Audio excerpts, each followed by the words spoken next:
করেছেন। আল্লাহ পাক আপনাদের সকলকে উত্তম বিনিময় দান করুন। প্রিয় ভাইয়েরা,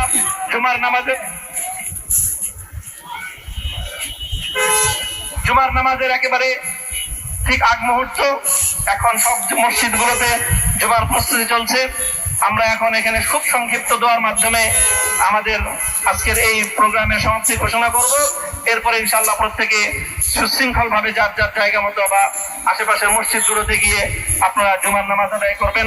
আমি আবারও বলছি, আমি আমার আলোচনার শুরুতে কোরআনে পাকের সেই আয়াতটুকু তেলাওয়াত করেছিলাম, হযরত ইউসুফ আলাইহিস সালাতু ওয়াস সালাম কারামুক্তি এবং প্রকৃত যারা অন্যায়কারী ছিল সেই অন্যায়কারীদের স্বরূপ ওনার সামনে উন্মোচিত হয়ে যাওয়ার পর, জাতির সামনে তাদের স্বরূপ উন্মোচিত হয়ে যাওয়ার পর তিনি যে কথা বলেছিলেন, আমিও নবী ইউসুফ আলাইহিস সালাতু ওয়াস সালামের অনুসারী হিসেবে তার সুরে সুর মিলিয়ে কণ্ঠে কণ্ঠ মিলিয়ে এই কথাই বলতে